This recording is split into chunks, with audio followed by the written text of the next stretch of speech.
Hey, what's up, everybody? It's Christian with Reaper Disc, and today we're going to talk about one of the best known control drivers in the sport of disc golf, the Discraft Undertaker. The Undertaker is a neutral to maybe moderately overstable control driver, coming in at 9.5 -1.2.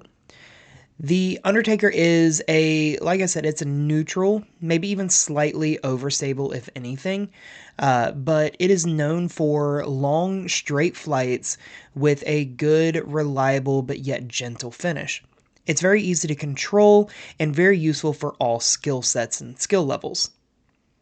I myself personally have thrown the Undertaker for a while for that control driver slot.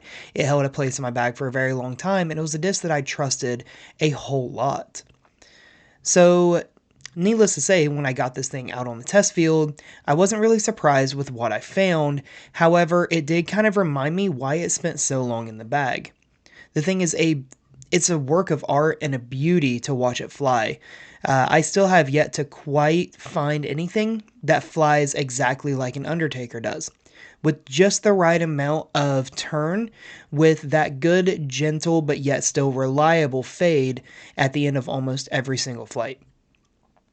Paired with the fact of it comes in a wide range of weights and a huge variety of different plastics, almost anyone can find the right Undertaker for them. For this testing, I was using a Z Undertaker, and it's in close to max weight, setting in at around 173 grams. So when I got it out on the test field, I started off throwing with Hyzer.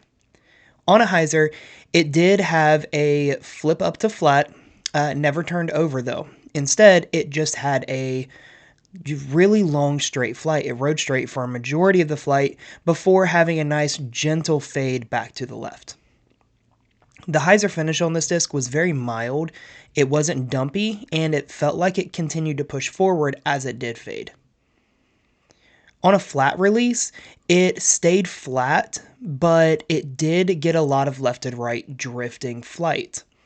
So instead of getting all the way over on an Anhyzer angle, it did stay flat but still had the left to right movement, which means that it never really was in any danger of, turning into a cut roller or doing anything I didn't want it to do. It had just a nice smooth flight from left to right before straightening back out and then having a very mild flex at the very end. When thrown on Anhyzer, this thing was consistent if nothing else.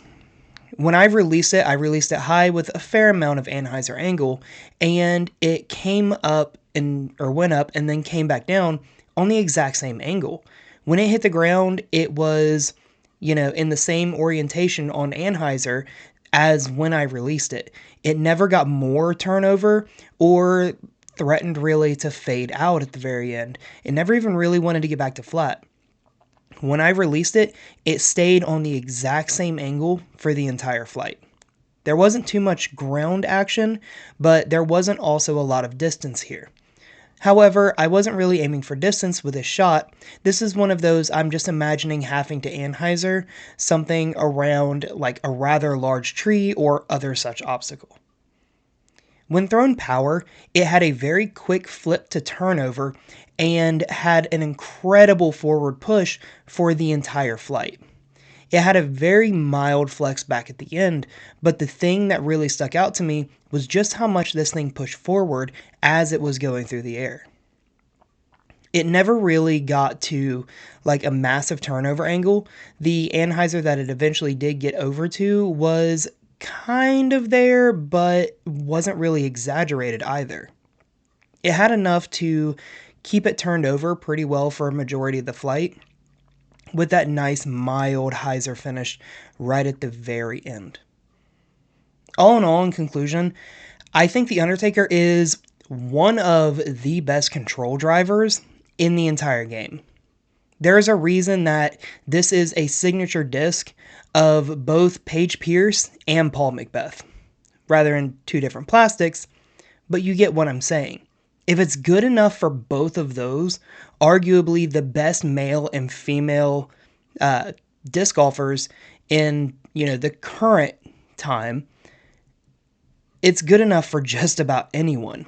It's ultra reliable, but yet gives you incredibly straight flights with very little effort. It's everything a disc golfer could dream of in that dead straight control driver category. Anyone of any skill level can find a use for the Undertaker, whether that's a newer player who is progressing, past the putters and mid-ranges and learning how to throw drivers now, who needs that good, reliable, moderately overstable driver that they can still get a little distance out of. All the way up to the big arms who can get this thing turned over and have a nice neutral to slightly understable control driver. All in all, it's a disc that can do just about anything, and one that actually evolves and progresses with you as you get better in the game. It might start out as a nice, reliable, overstable driver, and then slowly work its way into a nice turnover disc, or even a roller if you have the arm for it. Either way, no matter how your game changes, the Undertaker will always be able to provide something in order to continue to make you better. What do you guys think about the Undertaker? Drop me a comment and let me know below. If you want an Undertaker for yourself, click the link in the description of this video to head over to reaperdisc.com to find one there. Follow us on social media at ReaperDisc so you can keep up with all of our new releases, exclusive drops, and product restocks. Subscribe to the channel so you're notified anytime we drop any new content. We're coming out with more and more every day. Again, I'm Christian with Reaper Discs, and I'll see you guys in the next video.